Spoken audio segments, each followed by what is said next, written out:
Good evening. We are here with the author of Prophet Song, the novel that won the Booker Prize in 2023, the Irish novelist Paul Lynch. Paul is the author of 5 novels, and he has previously won the Kerry Group Irish Novel of the Year and France's Prix Littérature-Monde for Best Foreign Novel, amongst other prizes. He has been shortlisted for many international awards, including the UK's Walter Scott Prize, Italy's Strega European Prize, France's Prix du Meilleur Livre, Étranger, the Prix Littérature-Monde, and the Jean Monnet Prize for European Literature. In 2024, Paul was appointed Distinguished Writing Fellow at Maynooth University and was elected to Aosdána. Aosdána, yeah. Aosdána. Did I say it right? Yeah, it's pretty good. I put a little linguistic... that was pretty solid, actually. I had to Google how to pronounce Aosdána. Really? The Irish Academy for the Arts honouring distinguished artists. His novels have been translated into over 30 languages. For those of you who have not read Prophet Song, in short, it is a dystopian work about an island that descends into tyranny, experienced through the protagonist Eilish Stack, who's a scientist and a mother of 4 children, whose husband is taken away in the opening pages of the book by the GNSB, who are not the Stasi, says Larry in the opening pages of the novel. Foolishly. Yes, well, I think that's very interesting that it's one of the few times when you sort of reference history very specifically. So I'd like to talk to you a little bit about that. So the reader is transported from a familiar world which collapses into a totalitarian state and ultimately a war zone. Written in long poetic sentences, barely punctuated, the novel draws us into a claustrophobic world of a city under siege. LitHub described it as a 300-page panic attack. Ultimately, Eilish must find a way to survive and protect her children, seeking a way out towards the unknown. So, Paul, we are in November 2024, and they say when you receive the Booker Prize, you do not have the time to write. And I'm very curious to hear if this has been true for you. As we come to the end of the year, I'm sure that you are in a specific mindset, and we can definitely talk about that later. But firstly, I would like to talk to you about how Prophet Song resonates today. Even though it is a book that you started writing in 2018, rereading it for me over the past few weeks has certainly felt very eerily prescient and much closer to home. Can you tell us about the intentions of the novel when you first started writing it and how it ultimately turned into the book as we know it today? Well, firstly, I'll just say good evening. It's great to be here. That's an interesting thing to kick off on, because I was on TV in Barcelona the other day, and the first question was, do you believe in reality? Which was a lot more problematic to get started on. And then the earpiece in my ear died, and the translator disappeared, and I was on live TV with somebody talking at me in another language. So this is pretty good. Just we're doing all right. That's what I'm saying. So, gosh, I mean, intention. There's no intention when you sit down to write a book. You know, the idea for, let's say, for example, the elevator pitch, I'm going to come up with a nice 2-sentence, is it a catch line or what do they call it in the film world? The elevator pitch. The elevator pitch. The log line. The log line. You've got to reduce it to 15 words. Yeah, this idea that it's a film about a man who falls down a well. Yeah. And that's it. That's insane. The idea that you can produce a work of art in advance according to some prescription. That's not how it works. No, but when I mean intention, I mean sentiment or impulse or compulsion. Well, so what I'll say is that for some years beforehand, I had a sense of what's happening now. I just had a sense of it. I had a sense of slow motion unraveling. I had a sense that the the long period of liberal democracy, of Western order, was passing. And I didn't know how to write about it. And what you look for is a story to carry your themes, to articulate your ideas. And so in 2018, I started trying to write a book to do this, as far back as 2018. So that's Sorry. That's the intention. Sorry, not 2018. Sorry, Before 2016. that. Okay. Open that. And I went to America. I was in New York for a month. And I had this opening sentence that I just adored. It was like the perfect opening sentence of a book. And it just sounded so lovely. And I went to a cafe every day and stared at this opening sentence and couldn't get past it. And I would keep writing more and more, but it wasn't working. And so I went off and I wrote Beyond the Sea. And I came back and I started writing a different novel, again with the same sentence. And I was trying to find some way into the themes that were in my head, trying to get in touch with just the energies, but I didn't know how to do it. And so the story I was writing was a failing story. It was a dead story. I knew it was never really going to work. What do you mean failing? Was it because you were too attached to this opening sentence? Well, that's the problem for a start. But also the fact that it was not moving like a story. I see my role fundamentally as a storyteller. I chase big ideas, unashamedly go after big game. That's fine. But you do it under the line, under the sentences. You're first of all a storyteller. Yeah. So the thing about a story is it should set sail smoothly on the water. And the ideas go into the hold of the ship. It's a ship that sails. The thing I was writing was not sailing anywhere. It was stuck in port, and I knew it. And so I abandoned it. And when I sat down to write Prophet Song, the damn thing just came. Without any preconception, I wrote the first page. It just arrived. And there was no forethought. There was no sense of, I'm going to write about this particular thing. I just wrote it as an act of channeling. When I say channeling, it's like, I'm not channeling something outside there. I'm not channeling something. You're channeling your own subconscious. You're channeling your own, the Greeks call it the daemon. That aspect of mind that's in communication. They believe that creativity was in communication with the gods. That you were not fundamentally in control of your creativity. The daemon controlled it. The duende, you mean? Well, duende is different now. It's not quite the daemon, but no? but it's a sense that this, I would say now, is like your ego is over here and you're channeling from back here, and it's a higher mind. It's a higher intelligence. All artists discover this one way or another, and the goal is to try and channel very purely. And that was one of those rare moments of just perfect channeling. Something just emerged and it was all there. And when I say all there, what I mean is later on when I finished the book and knew exactly what I had achieved, I went back to read the first page, and all the ideas, the themes are built into the language in the first two sentences. So some aspect of my own mind knew exactly what was going on, but there was a lot going on in my head at the time. I had reread Hermann Hesse's Steppenwolf, which is a novel that was written in 1937. And it's a book that, I read that book in my 20s. I think about early 20s, in the 90s. As we all did, no? Yeah.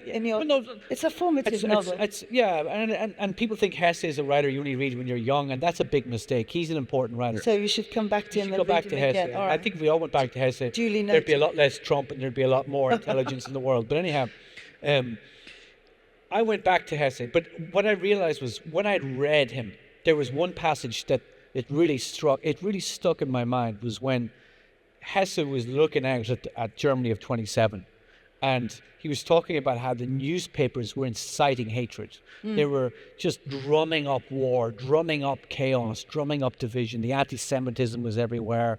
The politics was completely, the politics was just fragmented and chaotic. And he said, the next war is inevitable. He said, everyone can see it. It's going to come. And this was in 27. We don't even think of Germany at that point as that the next war was obvious. We think of the 30s for that. And it was obvious to Hesse. Yeah. And when I read that in my 20s, I thought, wow, to see that moment, to be alive in such a moment, because it's so different to the 90s. You know, we had Francis Fukuyama in the 90s, and Fukuyama was preaching that liberal democracy was the end of history, that we had arrived at this satisfactory sort of landing strip for history, and, you know, we would all arrive at this sort of capitalist liberal democracy. That was the future, and everyone was going to, you know, align with this. And it was complete nonsense, of course.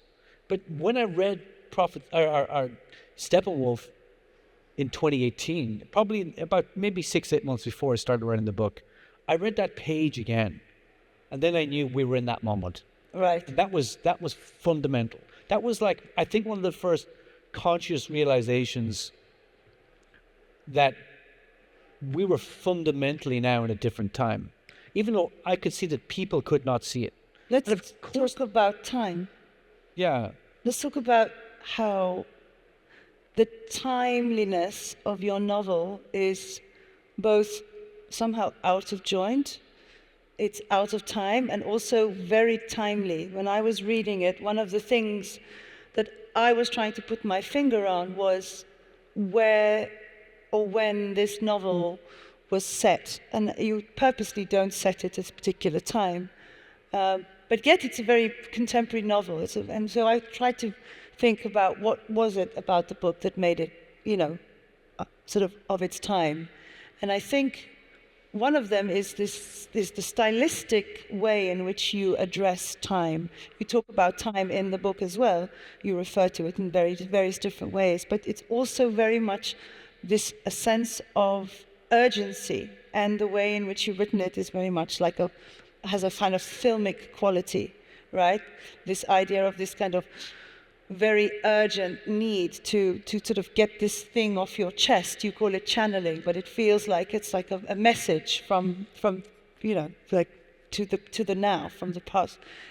And so I'm very interested to understand how important time is for you, and how you use this device in your writing to maybe work on the subconscious of the reader. Yeah, time is everything. You know, Samantha Harvey, who's shortlisted for Orbital at the moment for the Booker, is a friend of mine, and we were talking one night, and she said to me that, like, time is the hardest thing to handle in a novel. That people who think about writing a novel, like, the handling of time is extraordinarily difficult to do. And she's right, it is. And this book handles time in all sorts of different ways. One of the ways is that it's written in the present tense.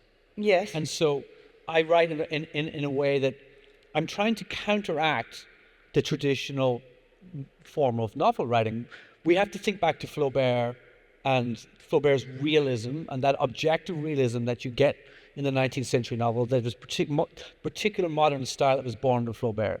It's always, you know, it's written in the past tense. Yes. And so it's a marvelous form. It's a style that's always just so satisfying to read. But it's the past tense. And, you know, life's lived in this impossible now. This now that you could never truly seize hold of. This now that has us on the edge of the unknown always. Yeah. We're always alienated in the moment that we're in. You never know what's going to come next. You're always anxious about what's coming next. The past is another country. The future is unknown. We are trapped here in this thing. And I say this as somebody who's been meditating for a very long time. And so I am interested in approximating the feeling of the now, which is also metaphysically the unknown. Like Eilish in this book, she goes through, it's like moving through the labyrinth. It's like moving through the darkness with some matchlight. You just don't know what's next. That's a very powerful idea. And so that's a bit like how we live our lives. It's exactly how we live our lives. And it's a reflection of what I call philosophical blindness. We cannot read the world. We really, truly cannot read our own lives. And so trying to even read the moment is extraordinary. I mean, even now, when we are in this political moment that's very, very extraordinary, can you truly articulate what's going on? It's extraordinarily difficult. Yes. And then within your own life and your own, like, we are lost. We are always alienated. So that's something that's philosophically important in my writing. So I write in the present tense. At the same time, I'm very interested in this idea of the Japanese called mono no aware, which is that feeling of the passing of time. The Japanese have the cherry blossom falls from the tree. and they celebrate it because the cherry blossom falls because this is the passing moment. It falls and it's gone. And so they have a symbol to actually celebrate that quiet evanescence of life, that passing moment. And all my books are full of that, just that sense of this is the beautiful moment and it's passing. And then, as we were mentioning backstage, there's this thing that I've never talked about, but I do this thing with time in the book called, I borrowed something from Shakespeare, and it's called Shakespearean double time. So if you watch one of Shakespeare's historical plays, the events that are unfolding are actually something that may have unfolded over 5 years or even a decade, but yet you feel like it's happening in the present time over 3 hours in a play. It just feels totally natural. I had to do the same thing in this book, because what happens in the background realistically should play out over a number of years. I had to make it happen in this really short space to create the feeling that I wanted to create. So as I was writing the book, I was thinking of double time. I had this double time. It's like, how do you correlate the complete unraveling of a modern liberal democracy set in Ireland, at the same time placed before it this domestic world that's just moving almost sedately along the way it moves. And so these two things were placed together, and that was a real pain in the ass. Was it? Yeah. Was it? But it somehow gives the book its identity. It gives it a really strong sense of being very, I don't know, this is what I found distinct about it. Yeah. This idea of timeliness and this urgency. It gives it the mythic quality that I wanted. So when I was writing my first 3 novels, which were set in the kind of in the past, different historical moments, I was really chasing modern ideas in these settings. What I wrote in the past, because I couldn't figure out how to separate the noise of the present moment. I mean, you think about life now.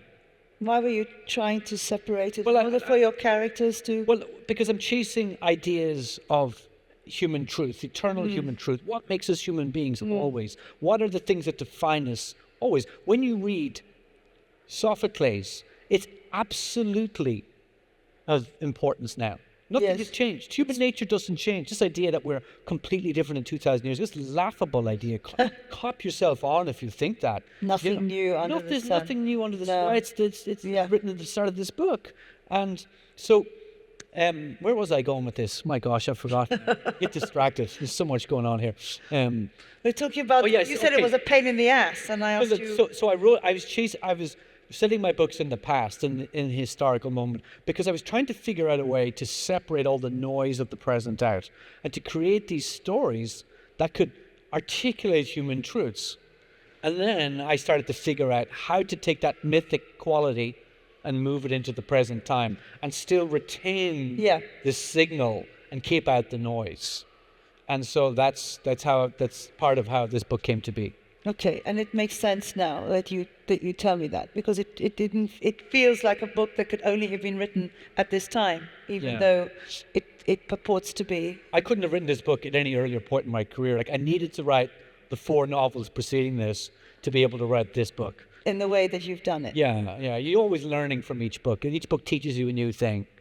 But calling it Prophet Song, particularly, is again this idea of playing with time, the idea that someone comes along and tells you this is what's going to happen and take heed. Is this a cautionary tale? Yeah, so I love this because I think it's so interesting. I had this series of questions from Dutch readers from a newspaper sent to me a few months back, and every single question was a question of concern about that this could happen to us in Europe. And so everybody was reading it from the point of view of a cautionary tale. That this is a prophet song, it's a warning about, if we don't pay attention and blah, blah, blah, blah, blah, blah, blah. That's really a misreading of this book. It's definitely a layer of this book. It's a layer. It's kind of the top layer, really, if you think about it. This book's a Trojan horse. Yes. At some point you're reading this book, and if you're paying attention, you say to yourself, oh. It's not... I'm Ailish, but Ailish is also everybody I've been watching on the news all my life, who I've not been paying attention to. People I've seen as other. the people in the far-flung war zones, the people in the far-flung tyrannies that I see as other, the people whose lives have collapsed, whose states have collapsed, the people who are now living in what could be considered biblical end times, people who are making those kind of transcontinental journeys to a place of greater safety, people being forced into boats with their children in their arms. Well, suddenly the book collapses the distinctions between the reader in the first world, because Eilish is also that person. So the book is a Trojan horse. So at which point, there's a moment later in the book where Eilish is thinking about what has happened to her. And what's happened is the world that she's lived in all her life has collapsed. Yes. She's now in the ninth circle of hell. And she realizes that she's in the ninth circle. And she realizes that, what she's grown up with, hearing this of, end times, the sort of biblical apocalypse, biblical cataclysm, this sudden ending of the world. She just realizes that's just a story. It's just a myth. The apocalypse is always with us. The apocalypse is always happening. It's always local. It's a local event. The end of the world is always a local event. And it knocks on your door, and it comes to your city. It comes to your community. It comes to your people. And we just watch. Everyone else watches it on the news. And at some point, Molly in the book says, we're now entertainment for everybody else in the world. We're on their TV screens. And so the end of the world is always a recurring event. And that's the mythic dimension of the book. That what this book is sort of this, it's really, it's not a political novel, because it's actually just this wail of grief. It's grief, because this is what we do to ourselves. There is a wretchedness built into the human condition. Yes.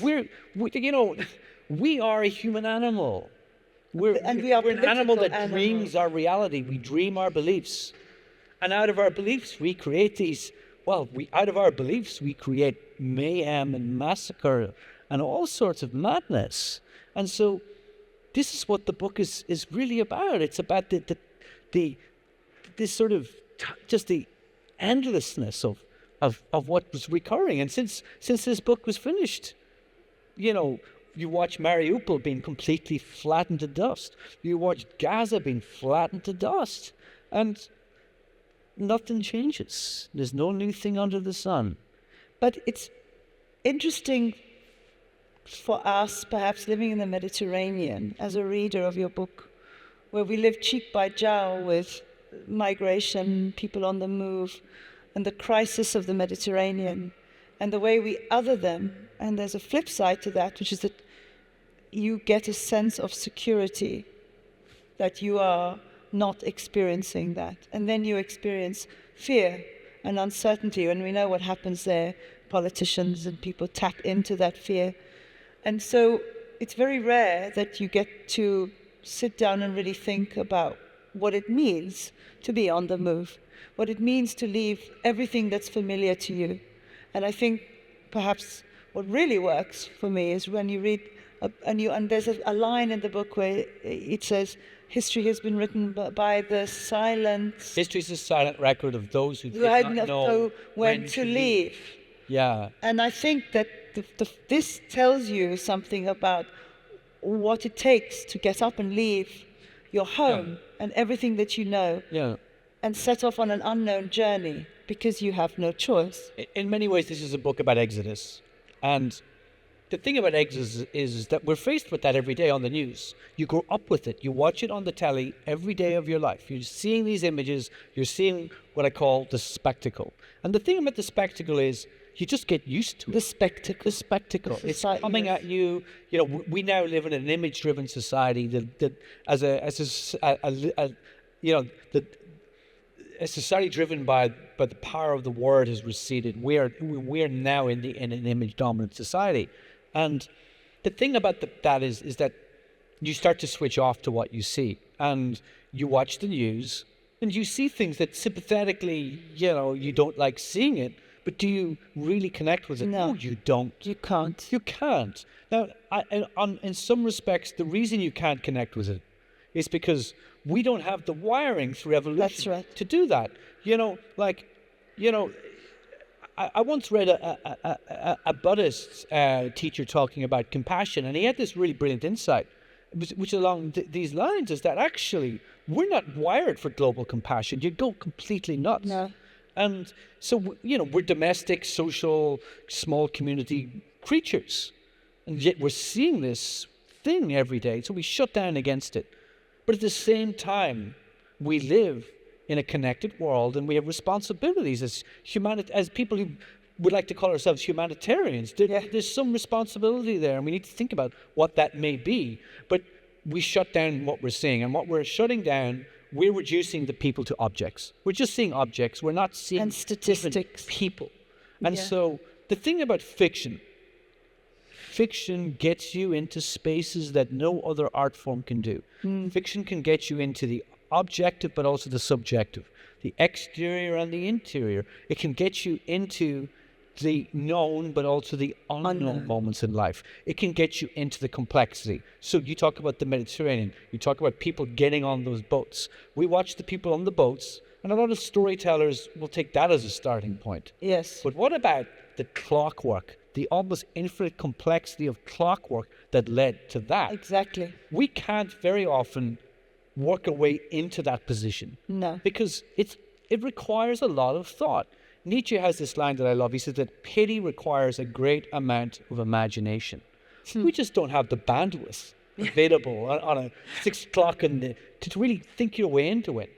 But we read this book, and maybe you start to recognize something. You start to recognize that Ailey Stack, at the start of this novel, is this beautifully modern, complex woman.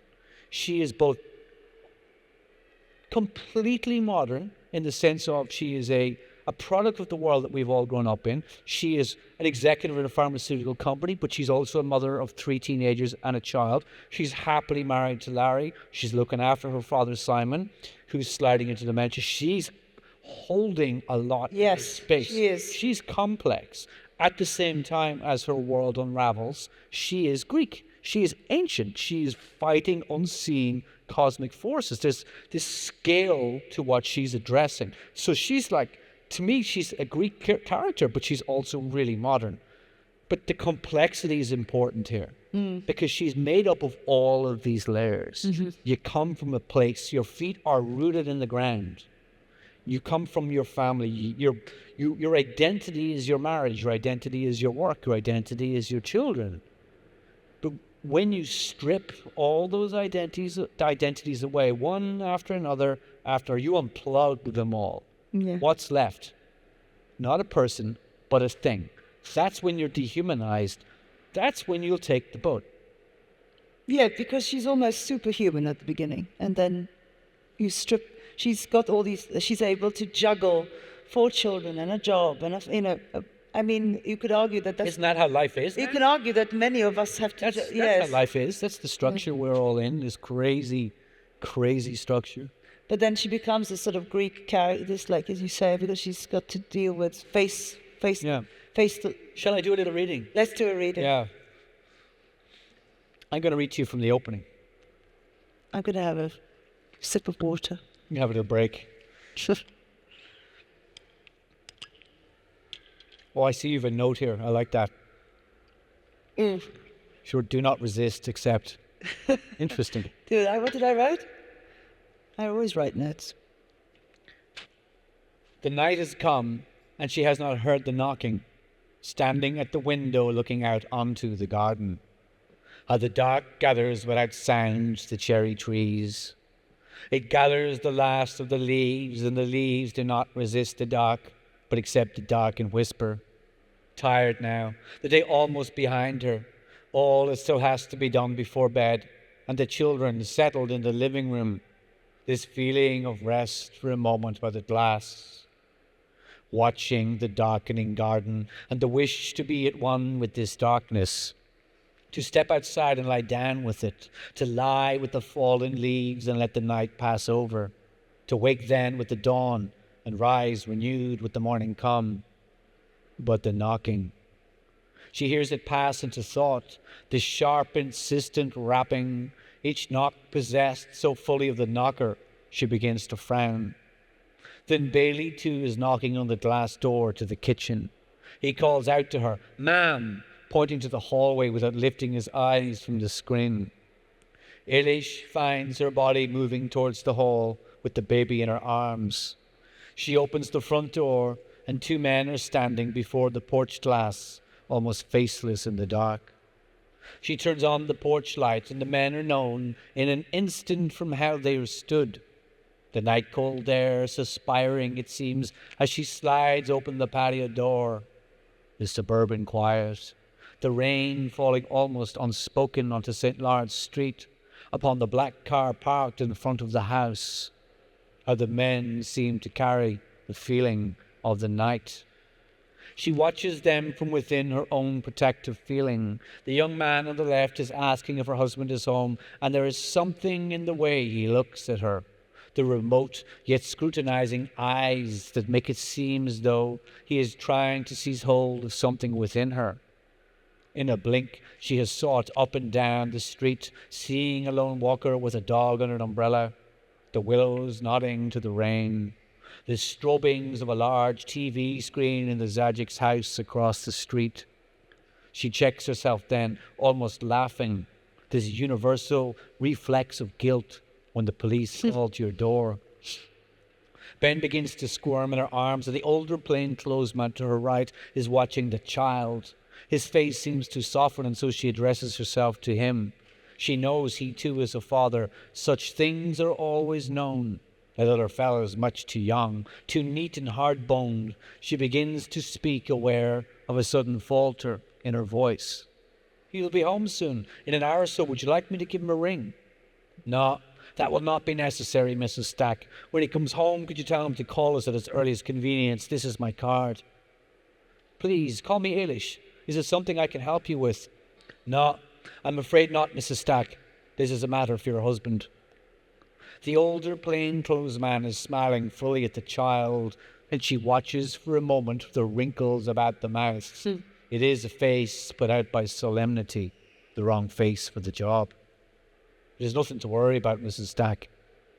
Why should I be worried, Garda? Yes, indeed, Mrs. Stack. We don't want to be taking up any more of your time, and aren't we damp enough this evening making calls? It'll be hard work getting ourselves dry by the heater in the car. She slides the patio door closed, holding the card in her hand, watching the 2 men return to the car, watching the car move up the street. It brakes for the junction, and its tail lights intensify, taking the look of 2 eyes that gleam. She looks once more onto the street, returned to an evening's quiet, the heat from the hall as she steps inside and shuts the front door. And then she stands a moment, examining the card, and finds she has been holding her breath. This feeling now that something has come into the house. She wants to put the baby down. She wants to stand and think, seeing how it stood with the 2 men and came into the hallway of its own accord. Something formless yet felt. She can sense it skulking alongside her as she steps through the living room past the children. Molly is holding the remote control over Bailey's head, his hands flapping in the air. He turns towards her with a pleading look. Ma'am, tell her to put my show back on. Eilish closes the kitchen door and places the child in the rocker, begins to clear from the table her laptop and diary, but stops and closes her eyes. This feeling that came into the house has followed. She looks to her phone and picks it up, her hand hesitating. She sends Larry a message, finds herself again by the window watching outside. The darkening garden not to be wished upon now, for something of that darkness is come in to the house.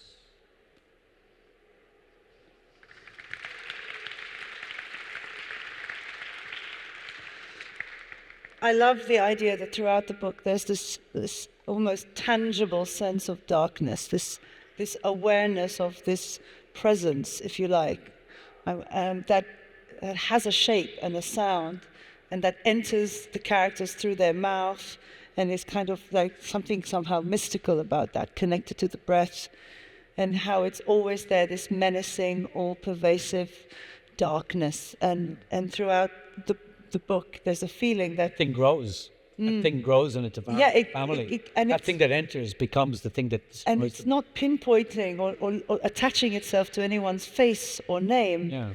or party. It's just this energy that we have in the universe that I think is one of the kind of releases I find from the book, that you're able to like connect with that sense of evil or darkness, and recognize it, and how that's ultimately what this metaphysical sort of quest is about. It's about trying to acknowledge and understand. I like that. That feeling of that it's there, never very far, And so that was a nice shift. Okay, I think we've talked quite a lot about your book. Let's talk a little bit about your year and how it's been, and whether it's true that it's actually impossible to write when you receive such a responsibility, if you like, of having to carry around the Booker Prize with you. I'd love to say that I've spent the entire year at home working on a new novel. Not a chance. No. Not a chance. I mean, on the night, Shahan, who won it last year, gave a little speech and he said, you won't write for a year. And I mean, it's at least a year. At least. I've spoken to a few Booker winners. I've met a few on the road now. And they all have this, they have a 1,000-yard stare, that look of PTSD. Because it's the scale of it's truly enormous. I mean, I don't think I truly understood the scale of it until I'd been through it. Like, Damon Galgut emailed me and he said, he says, nothing can prepare you for it. There's just nothing can prepare you for the experience of what it is. And has it been, have there been highs and lows, or has there been anything that you could not have anticipated? Was there anything? Oh, you couldn't anticipate any of it, really. None of it. It's actually been consciousness raising. Okay. Because you meet so many wonderful people. What you meet is this global community of people who still believe in the revelatory power of fiction. Yes. It's not an extraordinary thing. Yes. People who will stand in line for an hour to meet you, to tell you how much your book has meant to them. This thing that you made up, this story that you sat down to write without anybody asking you to write, based on this lonely impulse that you have. And suddenly there's all these people, like obscene numbers of readers. It's a beautiful thing. Exhausting, but it's been exhausting, and there's a huge amount of travel. But this is the funny part, because every writer dreams of a big prize. Yeah. It's kind of part of the madness that sustains you, because there's very little to sustain you if you're writing, serious literary fiction, because frankly, most writers of such thing have very few readers. Like I probably had a few thousand co-readers for every book in the UK and Ireland. That was it. In France, I would have had a bigger readership, but for on my home territory, a couple of thousand people. That was it. And so you sit down, you have an idea. I got to write a book. You've got to sit down and follow through for 3 or 4 years. Yeah. It's an act of faith. It's completely wild. At the same time, you're running out of money. You're watching the bank account just go. You think, I got to write this book. You're trying to juggle, like Eilish, a million other things. You're maybe doing little gigs here and there. You're just trying, constantly watching money. Very stressful. And then you publish and nothing happens. Or maybe you win a little prize, but that's not going to change your career. And so it's a kind of stressful life, to be honest. Yeah. With you. And so you dream about the big prizes, but you don't really believe it's going to come your way. It seems too much. But also you don't anticipate what's on the other side. You can't. Every beautiful thing in life, anything that's requires great change for you, anything that requires something worthy requires a sacrifice. The idea of sacrifice is just something we don't even think about anymore. It's this old idea. There's always a sacrifice required. And in this case, you sacrifice writing. You hand over your writing and you become a public figure. You become a public talker. You become this representative of your fiction. And you learn how to do that. And the writing is on hold. And the reality is, it could be 2 or 3 years really before you get your back into consciousness back. Headspace, yeah. Because the world is knocking on your door all the time, and everybody, I've had just today, I've had 2 requests for people to blurb their books from people that I actually know. Okay. Just today. So it's still going. It's just everybody wants something, everybody's doing something. It's huge. But it's also a great privilege, and it's an honor, it really Speaking is. of privilege and honor, you're from here, Malta, you're traveling to Ohio, correct? Yeah. Tomorrow, to receive a prize. Yeah. What is the name of the prize? State Literary Peace Prize. It's quite a big, loaded thing, no? Peace Prize. Peace Prize, I know. Going to America at this moment to get a Peace Prize. To a state, yeah. Right?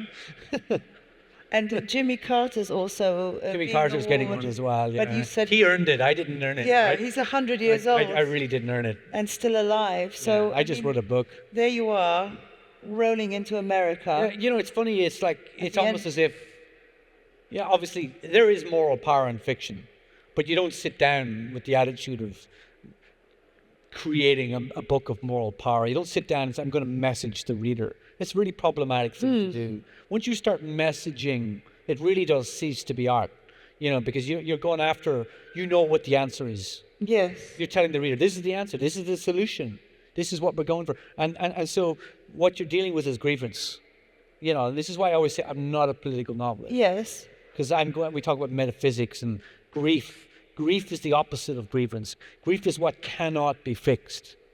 Grief is what we cannot solve. It's the human condition. You have to go through. It's what we have to. It's what we a have to live process. with. It's the unknowability of everything. It's the complete impermanence of everything. But this book's being recognized as a work that somehow is proposing something.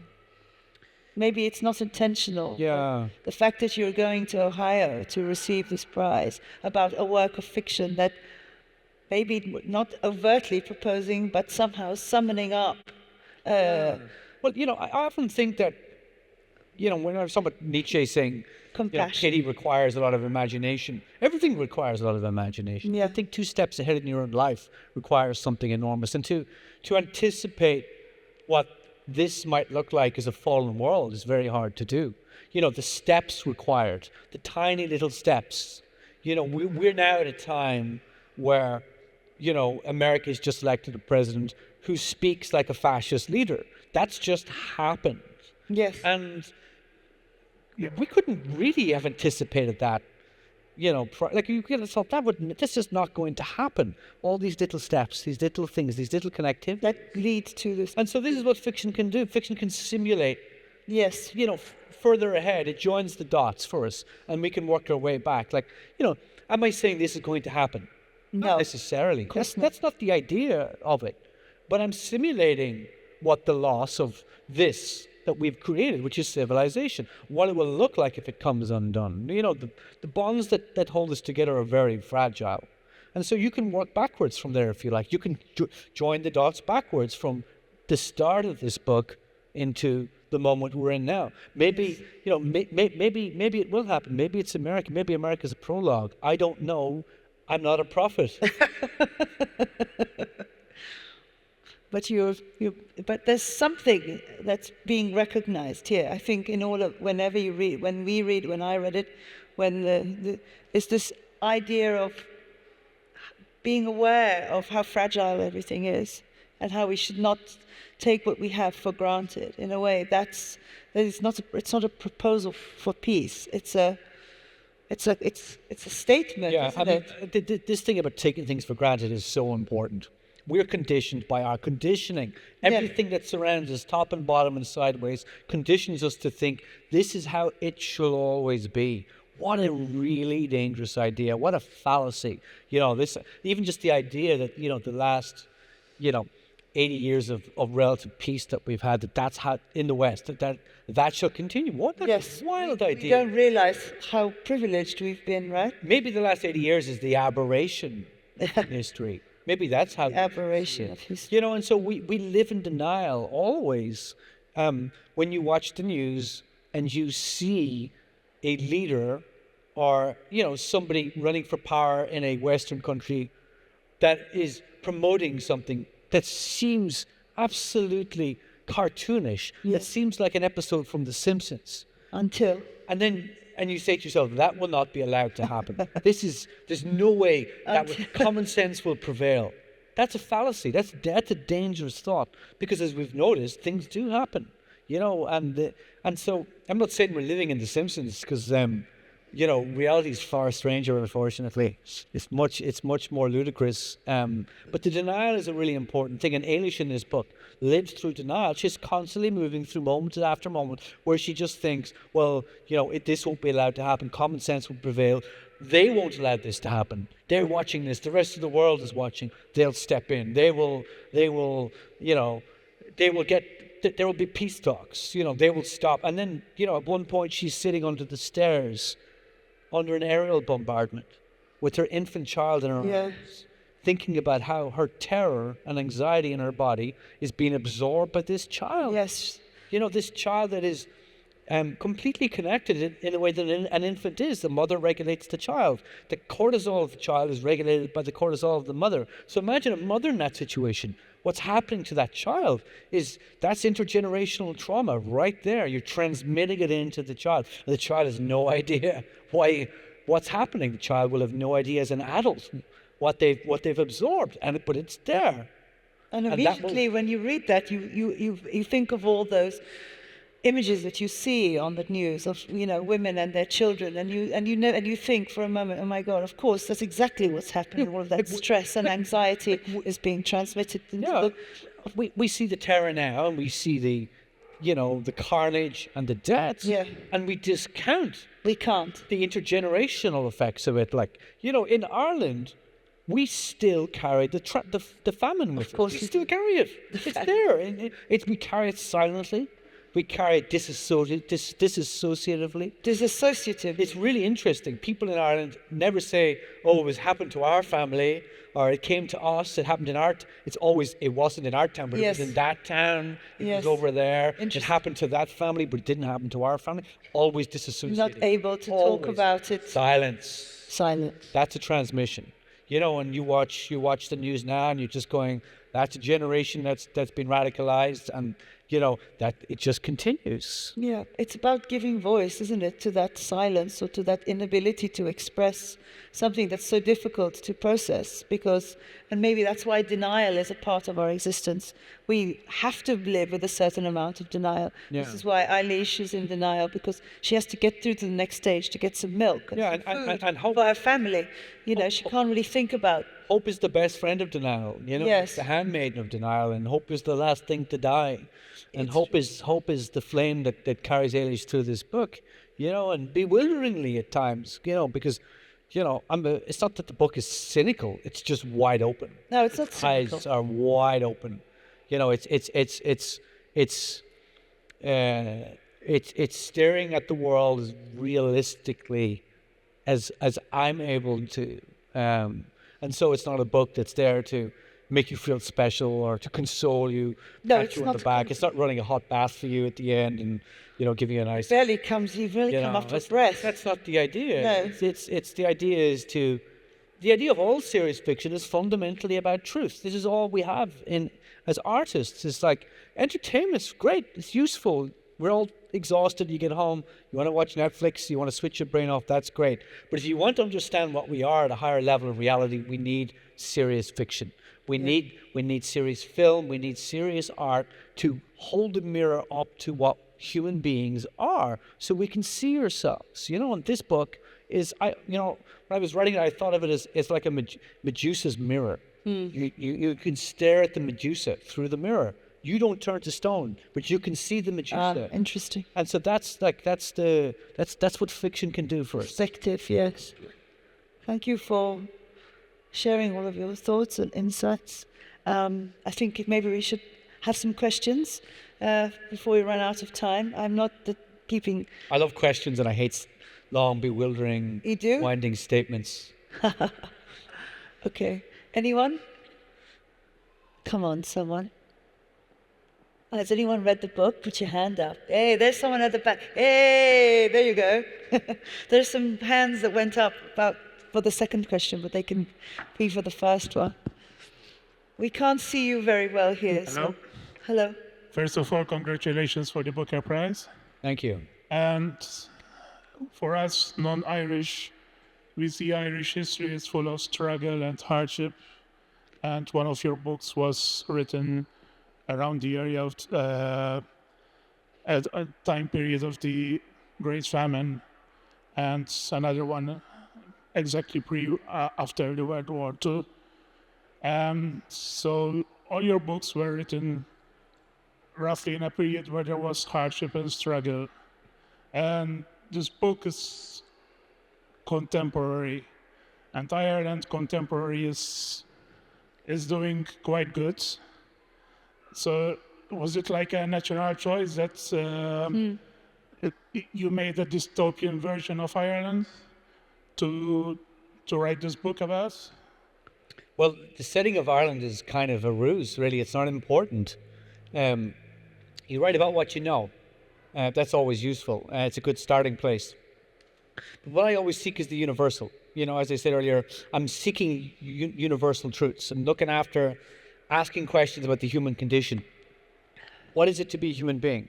How much human being is inside a human being? That's a really interesting question. You know, what are we made of? What's the stuffing inside of us when we're tested by reality?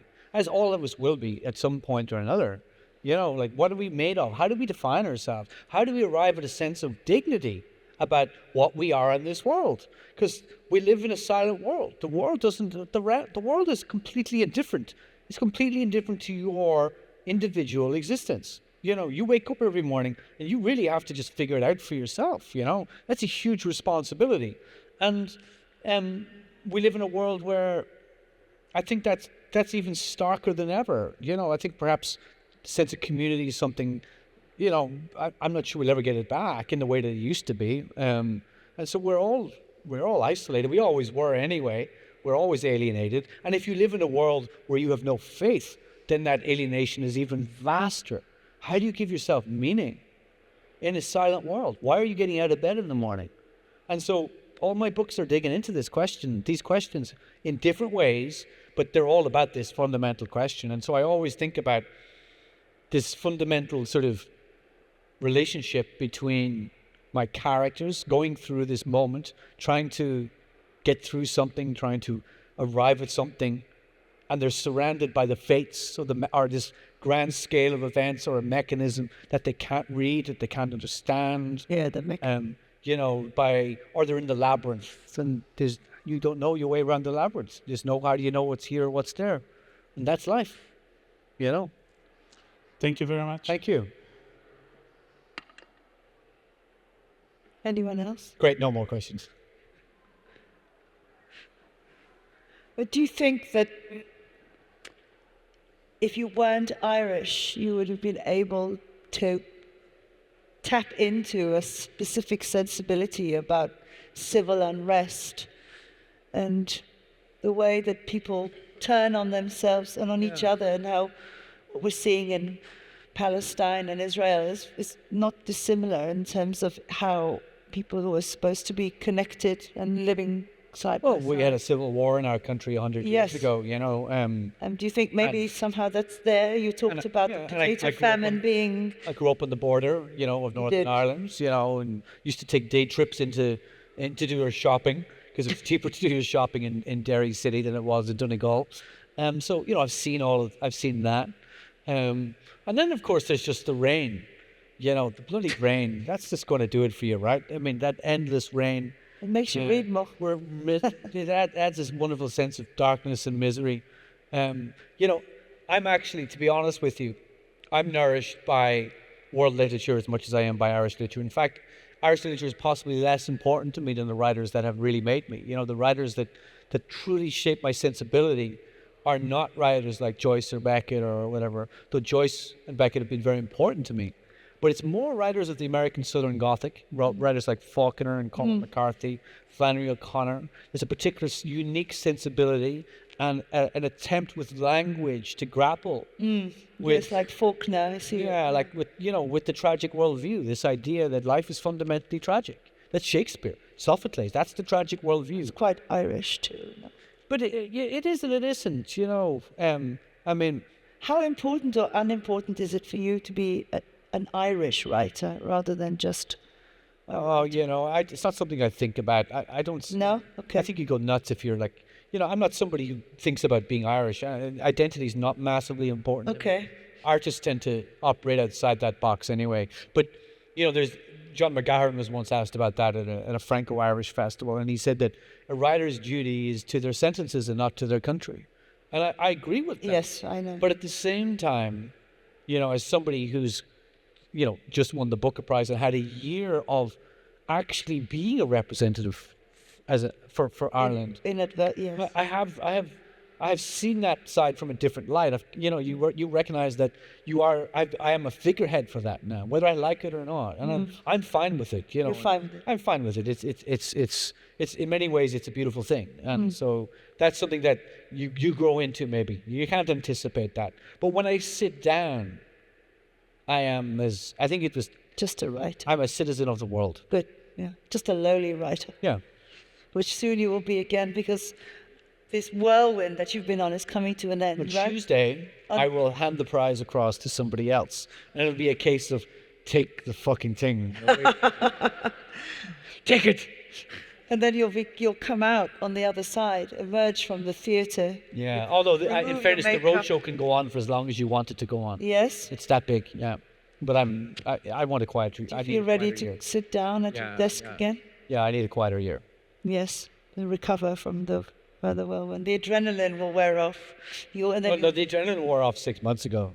Oh, now you're just in an post. Yeah. Post the dregs.